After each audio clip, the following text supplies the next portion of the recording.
can only mean one of two things. There either are no issues, or my followers hate me, and my fragile ego and self-esteem prevents me from believing it's the latter.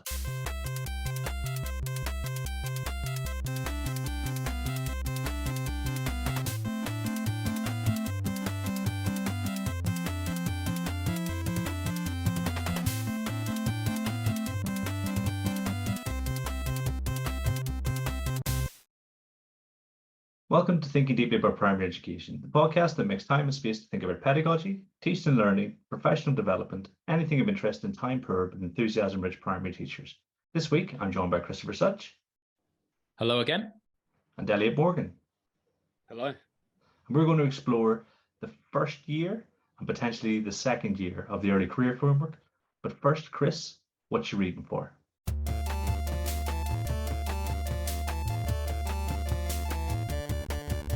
Hey, what you reading for?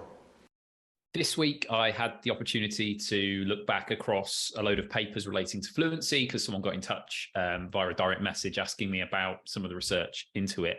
And it gave me the chance to read back a paper by Ardoin, I'm not sure, I think it's Ardoin et al. From 2016 called Repeated versus Wide Reading, a randomized control design study examining the impact of fluency interventions on underlying reading behavior. And yeah, it sounds a bit niche, but actually, let me spell out the importance of this study. What it does is it accepts that there's a decent amount of research that repeated reading helps to support the development of reading fluency, and then kind of questions whether, well, how does this compare to other interventions? Because often fluency interventions are compared to business as usual. And so it says, let's compare this to just doing lots of reading, ideally in a one-to-one setting. Is it particularly beneficial to do repeated reading compared to just doing lots of reading with a pupil? And they find, or seem to find from the analysis of various studies, that actually just doing lots of reading is as valuable as repeated oral reading for the development of fluency. So very quickly, the question then becomes, well, why do repeated reading? And the answer to that relates to how this actually works in practice. If you're reading one-to-one with a child, you can give lots of feedback, you can give lots of monitored reading, and you can just do wide reading. But if you've got a group or a larger group of children, if you want to do monitored reading and give feedback, which seems to be the active ingredient in this stuff, then you probably need to do something that involves repetition. And also repeated reading allows you to focus on things like prosody. So lots to dig into there. And I love it because it reminds us of the nuances required in thinking about how stuff works in the classroom. It isn't as simple as research says you do this. It's okay, based on the balance of what we read, what works when and what works in what situations. So yeah, big fan of this paper. And I'd highly recommend you check it out alongside Padeliadou and Giazitzidu's 2021 paper on fluency as well, as a kind of counterbalance. What about you, Elliot? What are you reading for? So I've just sort of been dipping into a book called Understanding by Design, which is by Grant Wiggins and Jay McTighe, who I think I've mentioned before, and I think Lloyd may have even mentioned on the previous episode. There's some really useful stuff about like sort of curriculum design and unit planning based on like backwards design and what they call the twin sins of curriculum design. Yeah, some very useful but simple ideas laid out in the book. What about you, Kieran? What are you reading for? Yeah, Lloyd mentioned that last week when he was shouting out your awesome blog series that you've started putting together. So mine came via Christian Bocco. It was a tweet he sent out, and the paper is called "When Do Expert Decision Makers Trust Their Intuition?" And essentially it's a series of sort of tests that explore something called Take the First, essentially how effective are sort of experts at making the right decision first time. And actually, I won't spoil the paper, but it's very interesting. It's almost, it's a chess study, but a really interesting one at that. So it's, yeah, I think anyone should check it out, and it's really accessible too. So this week, we're going to explore the Early Career Framework. So obviously, it was introduced about this time last year. Well, schools were expected sort of to be gearing up for it this time last year. I think it's worth reflecting on how successful our efforts have been, how things have gone, and then maybe what we can sort of do as we move into the new academic year. And obviously, Chris, you're maybe one step further removed from this because of spending less time in the classroom, not for the entirety of the year, but even when you were, this wasn't necessarily your area of responsibility. So I'm going to almost hand over to you now, and then me and Ellie can sort of speak from our position of relative experience, I think. Lovely stuff. So yeah, let's dive into it. So as you say, the ECF's been in place for an academic year. From your direct experience of it, as well as things that you've heard from colleagues, what seems to have gone well with it, do you think? Well, just for context, sort of my involvement with the ECF this year. So I mentored an ECT. I was also the induction tutor for 4 ECTs at our school.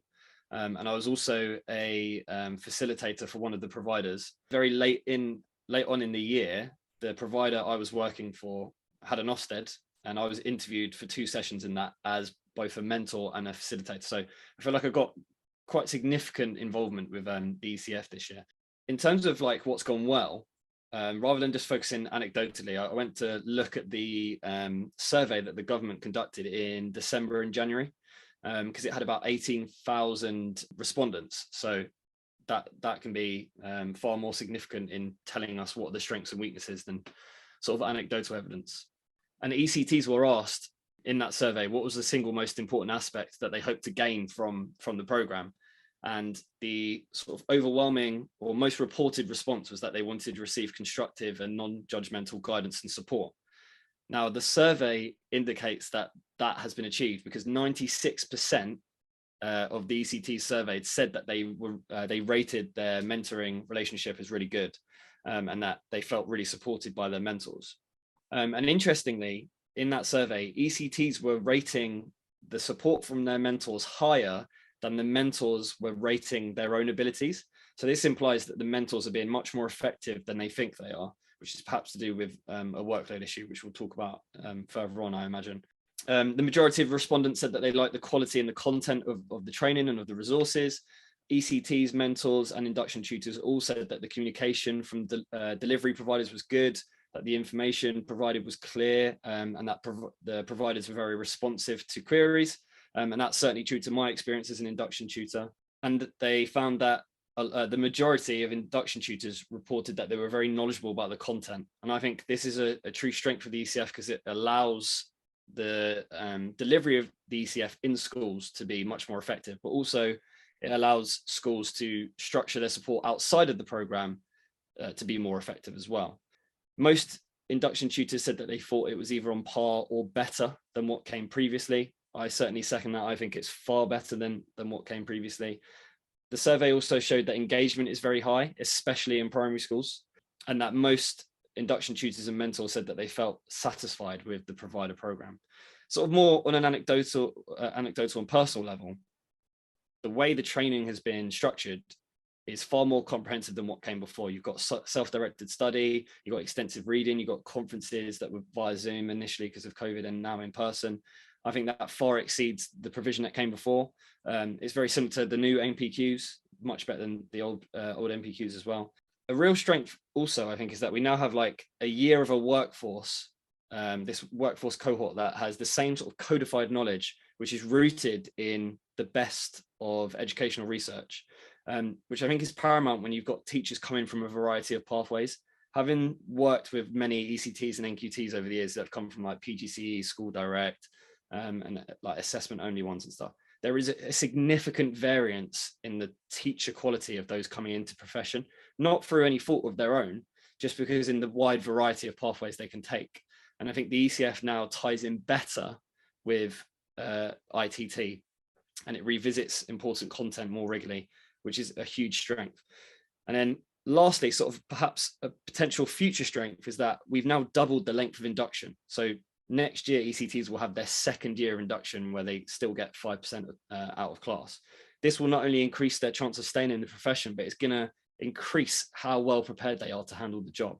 Look at you, Morgs, coming in with your actual evidence, whereas I've only come furnished with anecdotal evidence and the sort of, my experience with our early career teachers, my comparisons with previous years, and my wife has been a mentor for one or two So obviously we've been talking about that in the QR every day for the last 190 days, whatever it has been. And, if I think about when I support the sort of our beginning teachers, quite often in the past, I will have had to do a lot of the legwork in terms of the foundations of cognitive science, the sort of the principles upon which effective, or what we believe is effective, teaching and learning is built on, before I can get to, for instance, the content in thinking deeply about primary mathematics, which I hope all our teachers after maybe 3 or 4 years are quite proficient in the areas I mentioned in the book. It's my blueprint.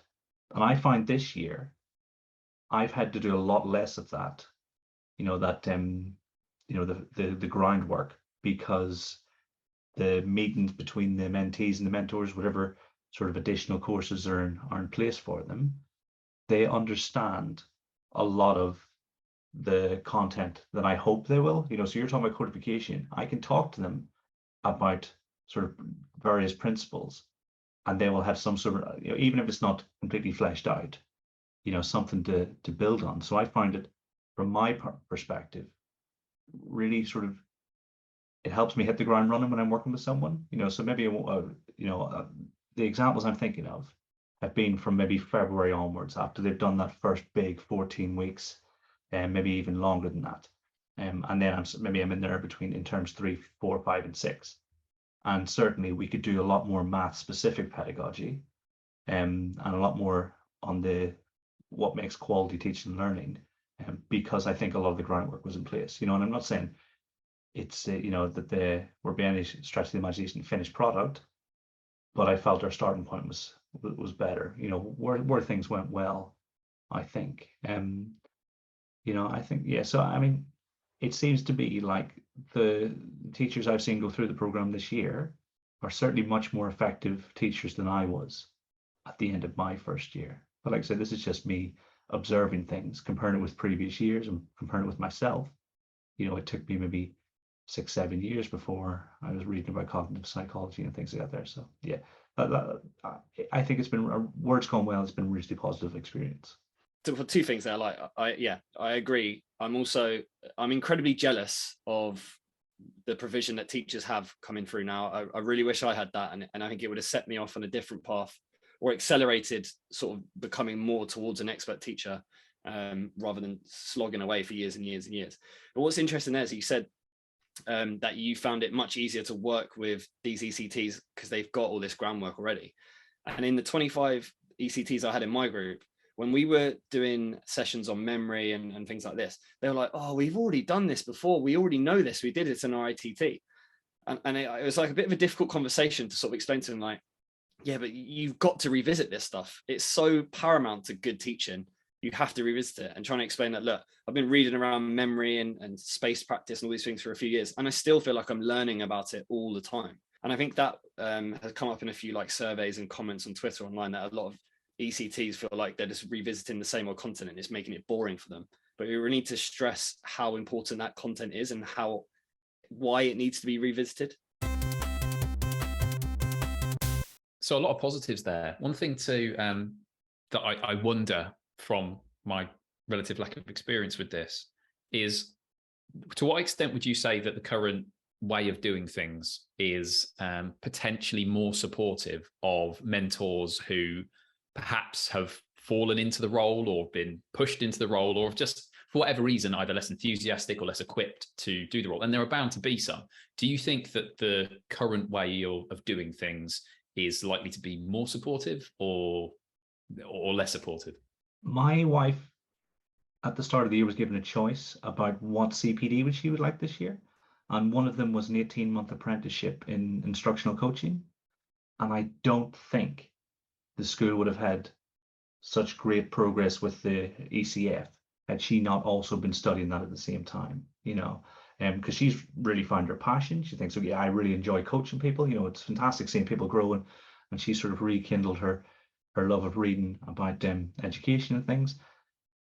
I think where that's absent, then perhaps the system needs to address that, because I think I've definitely, again, anecdotal, but I've heard about some of the supporting courses being one lesson ahead of the students, so to speak, where the person delivering the course is maybe just read the material the week before, and then they're delivering the material, because a lot of it is standardized and sort of centralized. So I think substantial professional development, and it is possible, because she's doing maybe a half day every half term, and then a lot of independent study, and they have modules and things like that there. And it's far from perfect, but she's really enjoyed it, and she feels that she's a much better coach. And I've seen her in action. And you know, they have like observations where someone will watch them coach and give them feedback and things. I think where that's in place, you know, then the system is supportive. But where it's not, you know, you can't just become, I'm sure this has been said in the podcast with lots of different guests, you can't just become an expert coach overnight, you know, having read some supplementary materials. For me, the main difference, I mean, you two will be able to comment on this perhaps, but when I mentored under the previous framework, I didn't receive any training whatsoever. It was very much just, we've got this NQT, can you go and mentor them?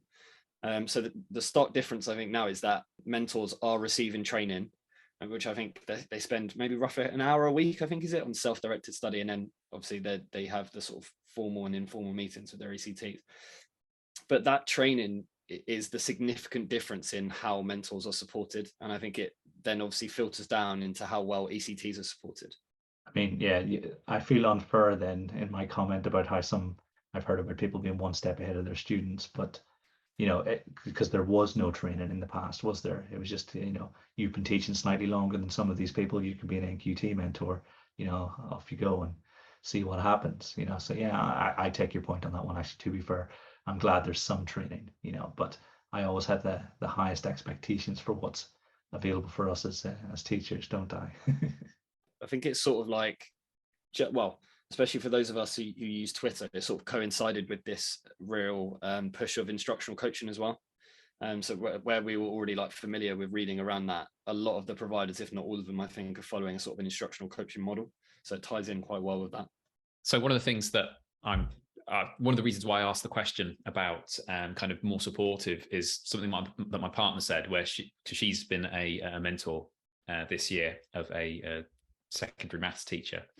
And she said of the resources she'd received, she was a fan of the fact that it seemed to link up to what she'd read about with regards to cognitive psychology, cognitive science that you've talked about.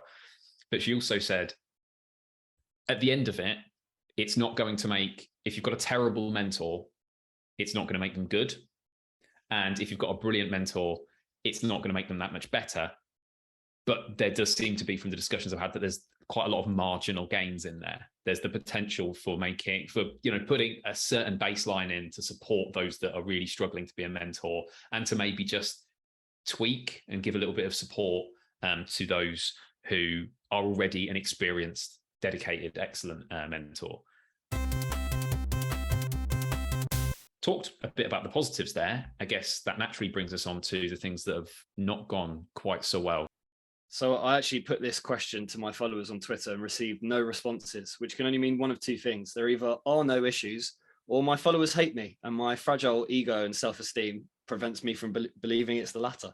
So no, the ones that I see most commonly cited that I've seen online, but also having spoken to ECTs and going to like that Ofsted meeting that I mentioned earlier, the two that kept coming, no, there were three, I think, that I've seen a lot. So workload, the amount of time needed, and the inflexibility.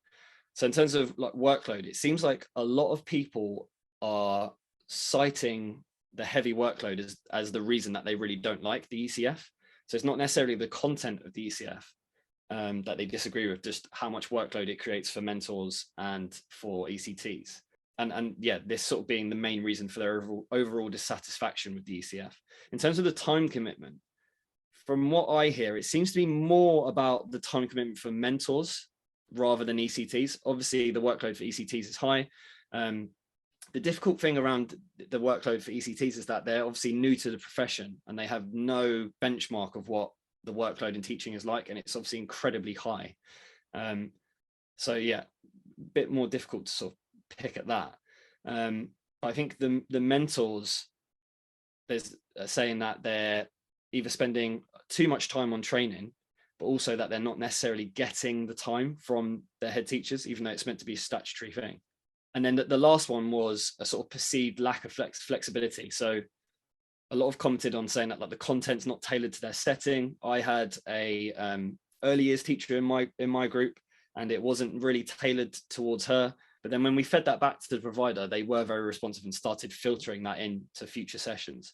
Some have said that it's just not really tailored to ECT needs generally, that they think the mentoring training is perhaps a bit poor and doesn't take into account that some are very knowledgeable about mentoring. Some have said that they found that the dates and times were inflexible. But as a facilitator, I found that sort of presenting the material at first, we had to be very rigid and it was almost like scripted, but they did encourage us after a while to sort of just use your own professional knowledge and add that to it. And I know that the schools minister said that they were going to give more flexibility going forward. So looking at how they can perhaps provide more opportunity for mentors to do the training in the summer before the next year where they're going to mentor. And then they were going to look at also the autumn term provision for ECTs, because I think like the first session is a couple of weeks in, and discussing maybe giving them just a month in school before they have to do any sort of external stuff. I think we have to accept that last year, as much as we wanted to be, still wasn't a typical year. And I know that schools found cover very, very difficult. You know, I think it appears you had different degrees to which schools were prepared to engage with it. And, you know, in September last year, it felt as if some schools were going, well, you know, I'm not necessarily schools in my area, but, you know, people have spoken to me from all around the country, and they said, you know, like it seemed as if, you know, this was happening, but it's not going to happen to us. It's okay, it's fine. And sort of kicking the can down the road, and maybe the can get kicked down the road for the most of the year. But I do think that there was a lot of absence, particularly around January. I think it was, you know, January, maybe term 3 in general, where I think cover in schools was fairly difficult, you know, even if we hadn't had the additional requirements that the early career framework sort of expects. So I think, yeah, that's one of the things that, you know, hopefully we won't have next year. But I do think the thing that didn't go well was the national preparedness, you know, and I don't know if that's unfair, but I'm just taking on all these sources of information, looking at, like you say, people commenting on what they plan to do and things, and even just, you know, speaking to colleagues. It seemed like there were varying degrees with which it was engaged, and I think that has an impact on how things go. The varying levels of engagement is exactly what I noticed as well from speaking to others and reading stuff online. And I don't say this as a criticism, but rather as sort of like the harsh reality as I see it, in that I think a lot of schools simply just weren't prepared enough for it. And so like last year, I think it was around June, Stuart Locke, who was involved in the creation of the ECF, wrote in, I think it was a blog, saying that there was sort of significant variance in how seriously schools were taking upon this opportunity of the ECF. When I spoke to a head of a teaching hub, they said the same. When I spoke to an ITT provider, they said the same. And then the ECTs that in my group, they all said they had sort of varying levels of support.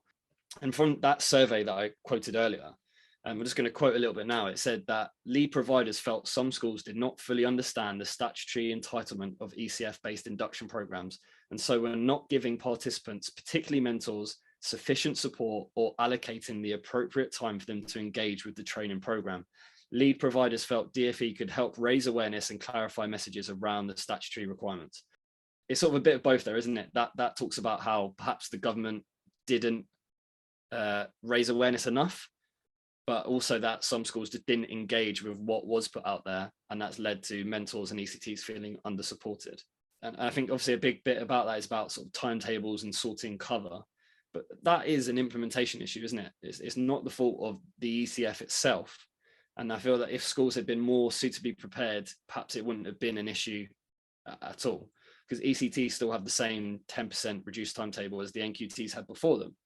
So why weren't schools ready for this? Is it that we didn't engage with it, or is it that the government didn't communicate this enough? And another sort of weakness of the ECF or sort of pitfall, I don't know if you saw this, but I think it might have been like an NAHT survey. It was saying that 46% or something like that, around half of head teachers surveyed, said they'd be less likely to take on ECTs now. I think that's quite worrying and something that needs to be addressed. And if that's because of trying to allocate time to cover them or funding, then that needs to be addressed very quickly. I know that some sort of lauded the regional autonomy that you had under the previous framework, but that didn't lend itself to sort of easy scrutiny or monitoring. And perhaps that's one of the reasons why we've moved towards this sort of one size fits all approach, especially effective for this current cohort, which had a COVID interrupted teacher training. A lot of the ECTs in my group either had no placements or very, very short placements because of COVID. So having this one size fits all codified bank of knowledge has been particularly effective, I think. From speaking to Lloyd, I think his school's another example of a school that have managed this particularly well. And he was very, as he is with most things, you've got to plan this out in advance. You've got to, ring fence the time. Because obviously, as part of his role as deputy head, he's the operational sort of senior leader in the school. So he's got his sort of map of where everyone should be at all times. And he's making it a priority. In August this time last year, he's saying, okay, who needs to be where? And that almost becomes the first thing you do when you look at how the school's going to run. Because obviously your more experienced teachers, I think, can be more flexible. If someone said to me, oh, Kieran, I can't give you PPA this week, but I'll give you double PPA next week, that'd be fine, because I've taught these lessons many, many, many times. Then that's no problem at all. But for our least experienced teachers, I think they need that, one, so they can be coached and so they can sort of explore their practice, but also because things just take longer, don't they?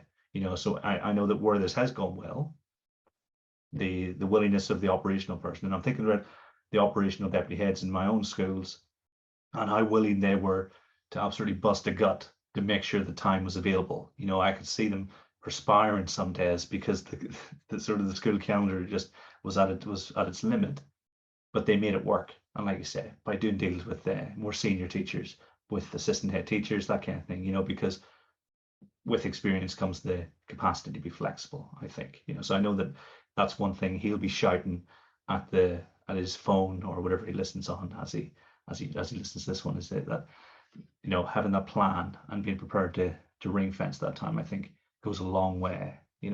And maybe the demands are unreasonable, but we at some extent have to work within the system as it stands.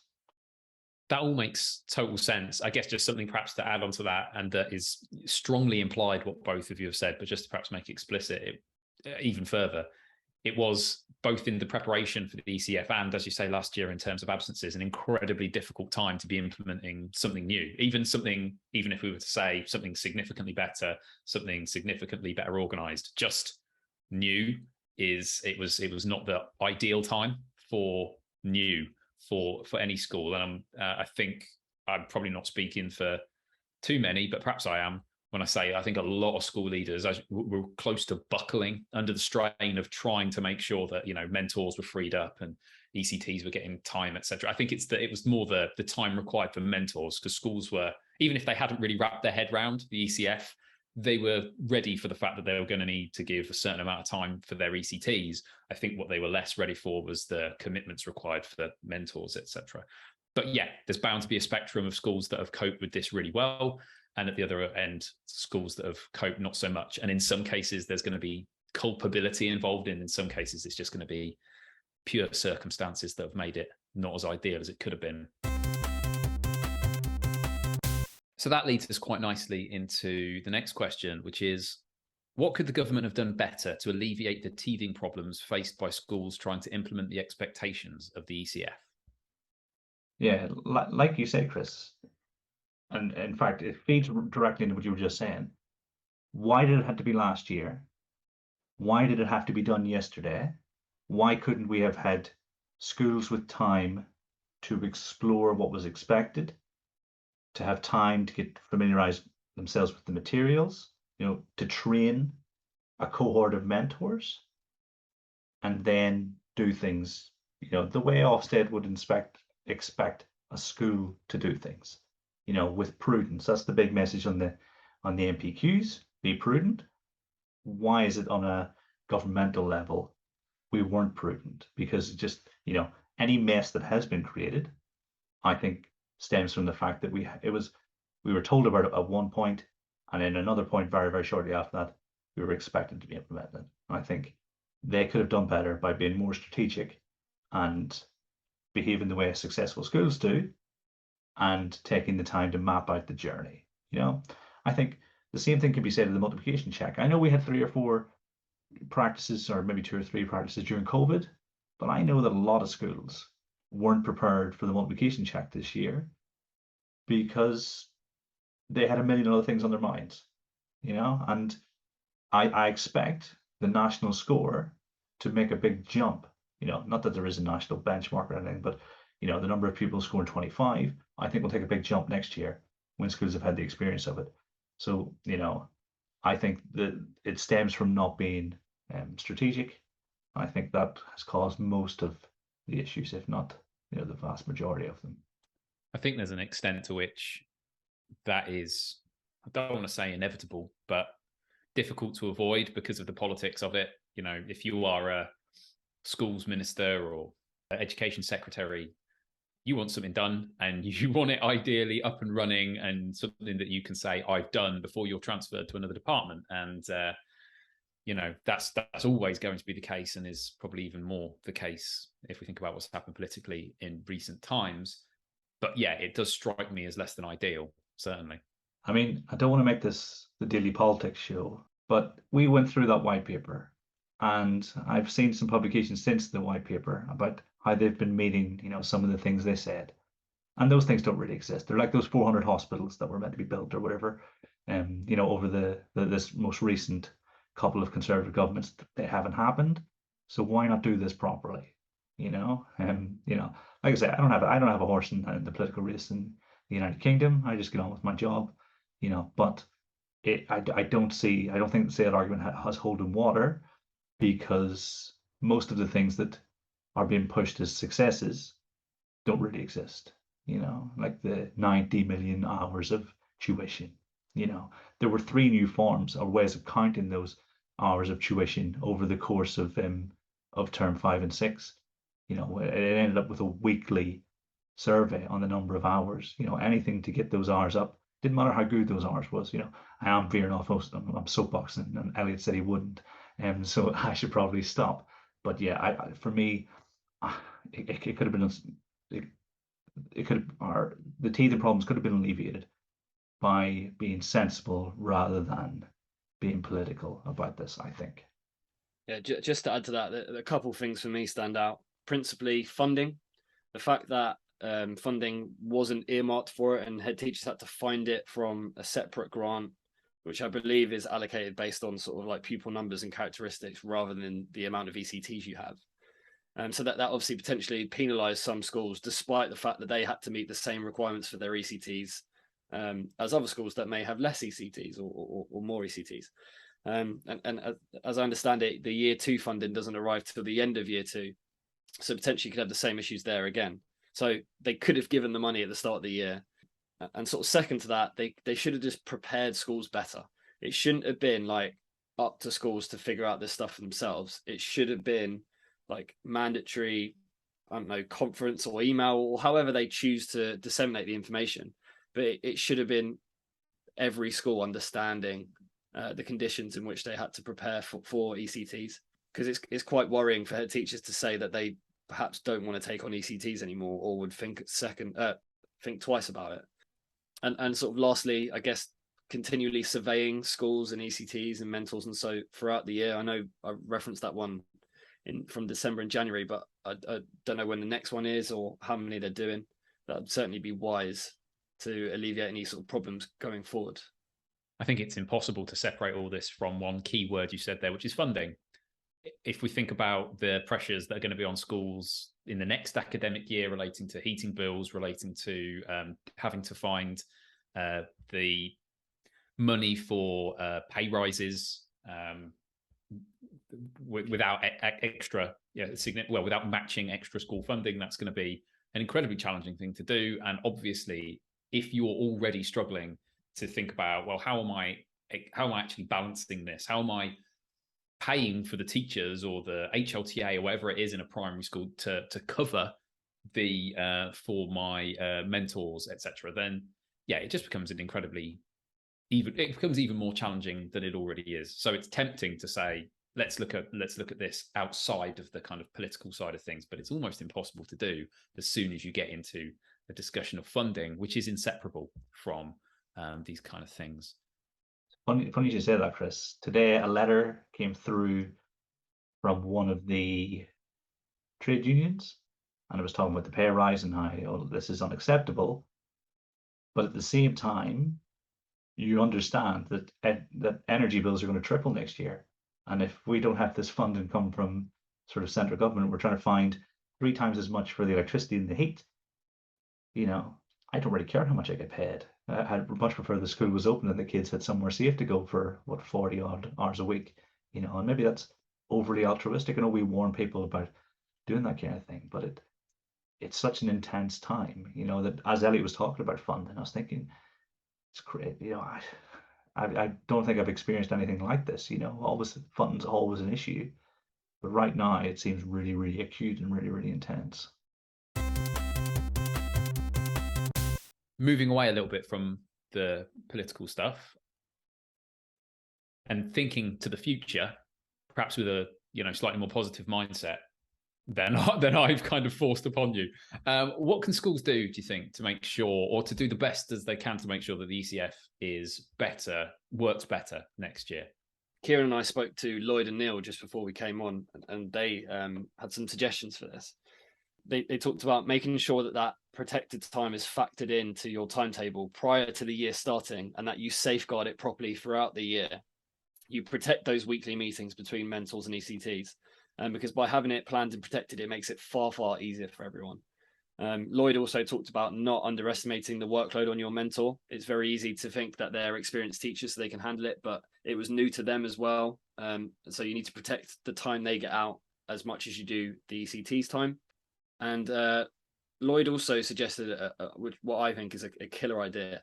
He said, try and build the content of the ECF into your teaching and learning policy, because they may be at odds with one another. I think that's a great idea, because, as we said already, that sort of codified knowledge in the ECF is something that every teacher should know. And we talked about how we were jealous we weren't introduced to that knowledge from day one.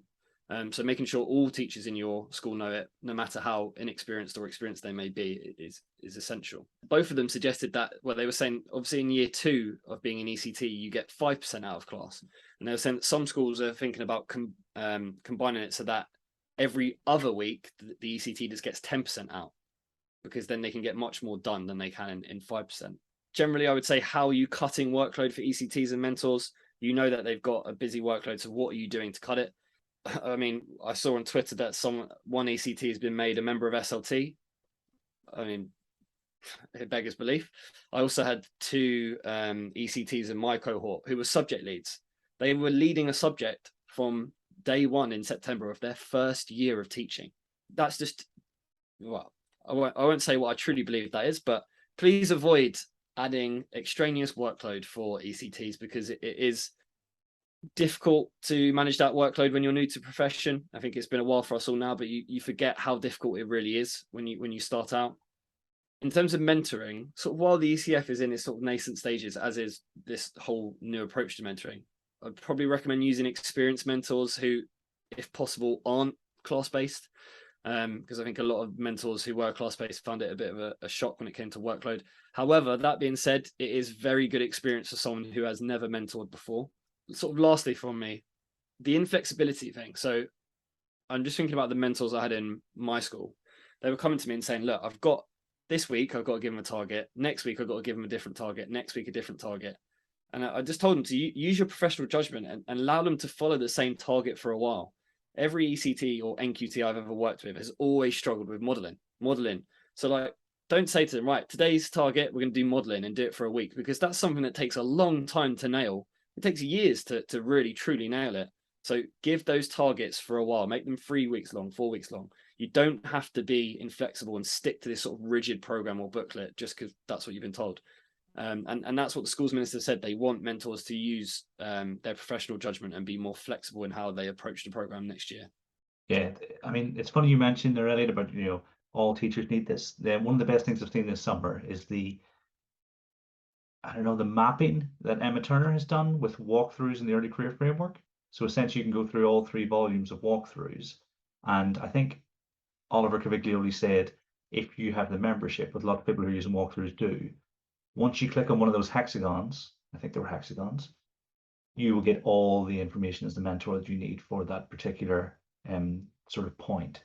And so first thing I did was I shared it with my wife and said, because she has access, and I said, yeah, this is going to make your life a whole lot more streamlined. So I think, hats off to Emma for taking the time to do that for us. I've got 3 things that I would sort of use last year to inform this year.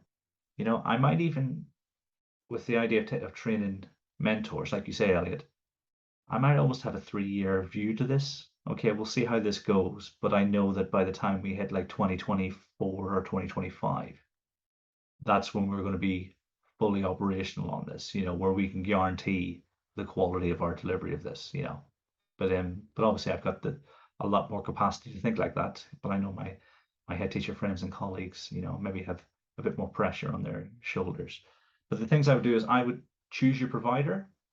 I know it sometimes feels like you have to go with the provider of your local authority or, your trust. But if you know that there's something, there are distinct differences in the quality of the delivery, as from what I've been, like I say, anecdotally, but there are differences between how this has been delivered across the different providers.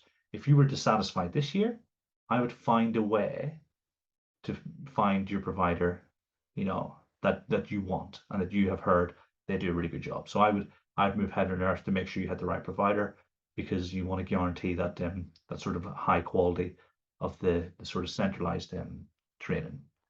I would train coaches. I would, give them extended opportunities like the MPQs. I don't know if there are any MPQs that relate directly to this, but something like my wife's apprenticeship, where she spends 18 months studying, doing, and then almost has this sort of really robust picture of what instructional coaching is at the end of it. I think I would be looking for those opportunities as much as possible. And again, with really high quality providers, if possible. And then I would review constantly. If things don't go well in September, that doesn't mean I have to do the exact same thing in October, November. I think, okay, let's refine this model until it works, because I'm sure that, you mentioned Lloyd Neil, I know they're both working till 11 o'clock most nights because of the sort of the work they have to do on a wider scale. But I know that a large part of their time is spent thinking about how things have gone well and how we can make them better. And, operationally speaking, I think it was a bit of a learning curve for both of them when they took on the role of deputy head teacher. And I know they won't mind me saying that, because they've come out the other end, much stronger and with a much greater awareness. And I think where you have that opportunity, you use your awareness to say, okay, this might not be working. Let's try something slightly different. I'm not saying throw the baby out with the bathwater, but constantly review, constantly refine until 2024-25, when you have this perfect model and you're happy with that. Anybody who comes to your school will be given the opportunity to become a really effective teacher. One of the things that's really stood out to me is, we've been talking about this, is when I imagine these questions, I think about faceless sort of entities. I'm not thinking about an individual person. But what I need, as I've heard some of your sort of qualifying comments and we've been pushing back and forward on different things, even where things haven't gone well, there will be people who have busted a gut to try and make sure that they did go well in the first place. So I think it's important that I sort of outline that I appreciate that, and I know that we all appreciate that, and I hope that things will get better as we go forward. That this isn't necessarily a critique of the efforts of individuals, but perhaps a necessary critique of how the year went in general. Like you say, being able to take feedback. But I'm not thinking of any one individual when I think of this. I'm just thinking of the big picture and conversations that I've had on multiple different platforms.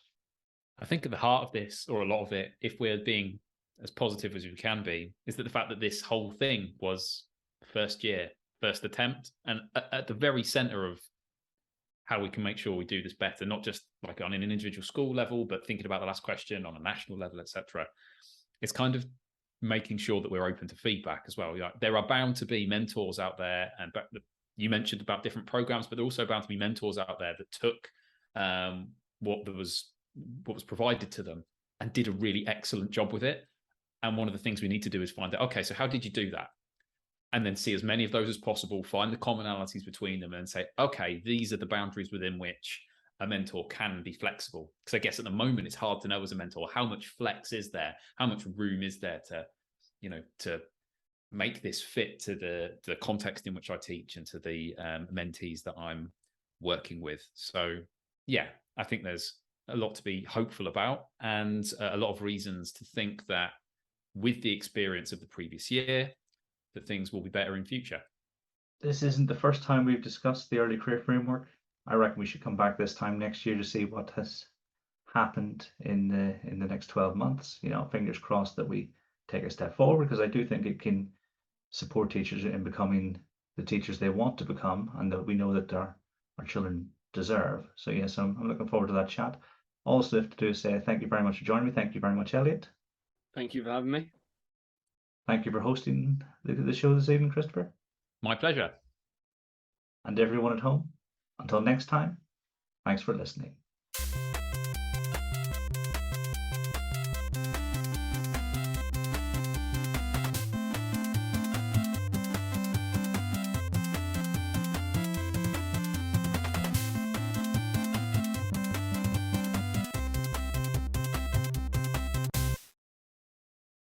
Too much politics, or do we find a balance?